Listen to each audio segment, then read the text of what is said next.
میلمنه لنډه کیسه.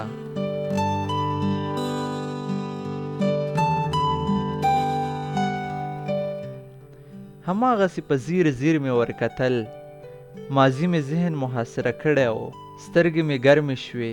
راغلې میلمنه راته مخامخ ناسته وه، عینکې یې له سترګو لیرې کړې، شیشې یې د څادره په پیڅکه پاکې کړې، بیرته یې سترګو ته کړې.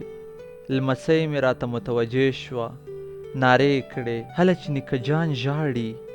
راغلې میلمنې بیا خپلې عینکې له سترګو لرې کړې، په خپلو غونجو اننګو یې ګوتې تېرې کړې.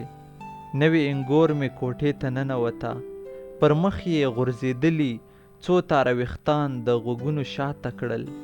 ویې ویل: نیکه جانه څه در شوي؟ راغلې میلمنې ته یې سترګې واړولې، په وارخطایۍ ور وړاندې شوه. اما ګلې دا خو ته هم ژاړې.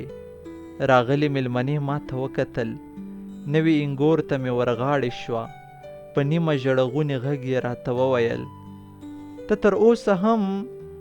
ما له اوښکو ډکې سترګې پټې کړې، تړپ تړپ شو، پر اننګو مې د اوښکې څاڅکی وغورځېد. انګور مې حیرانه کله ماته او کله راغلې میلمنې ته کتل. ما د سر په اشاره او له اوښکو ډکو سترګو سره راغلې میلمنې ته هو وکړ. هغې دا ځل خبره لږه پوره کړه، یعنې کوم تغییر در کې نه دی راغلی، اوس دې هم په زړه کې یم. انګور مې رډې سترګې حیرانه موږ ته کتل. ما میلمنې ته د ګیلې په انداز وویل: پوښتنه مې در باندې حق وه، خو تا راغلې میلمنې مې خبرې ونیولې. غواړې هر څه درته ووایم؟ له ځانه تاو کړی پټو مې سترګو ته ونیوه، ورور مې ورته هو کړل. انګور مې حیرانه چوپه خوله وه، له راغلې میلمنې یې فاصله واخیسته.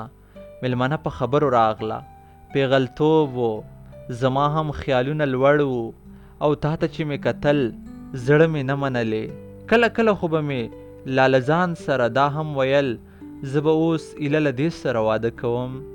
زما دا پیغلتوب باید له داسې چا سره تیر شي چې زه هر څه وغواړم نه یې راته په خوله کې نه وي، او تا ته مې چې کتل دومره څه در کې نه وو.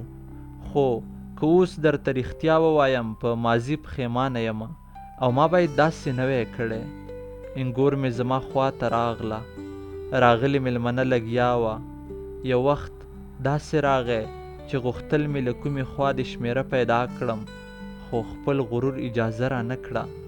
بیا داسې وخت هم راغی چې زه پخه ښځه شوې وم، ته مې وخت ناوخت زړه کې ګرځېدې، خو هغه وخت مې هم له ځانه سره وویل چې پیغلتوب کې مې یې پروا ونه کړه، نو اوس خو ورته بیخي ځان کم نه راولم. اوس په دې اخر عمر کې چې دواړه زاړه شوي یو، ما دا فکر نه کاوه چې زړه کې به دې پاتې یم، خو اوبه له ورخه تېرې دي. انګور مې ډکې سترګې پاڅېده، میلمنه یې له لاسه ونیوه، دواړه له کوټې ووتې، او زه یو ځل بیا د نوې ځوانۍ، د نوي مینتوب د وختونو غوندې په دې زړښت کې په کوټه کې تنها په ژړا پاتې شوم. پای.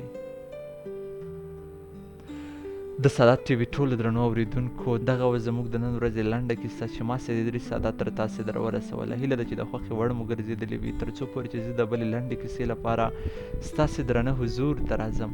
تر هغې پورې مو په لویه خدای سپارم. هر چیرې چې یاست خوشحاله اوسئ. د الله په امان.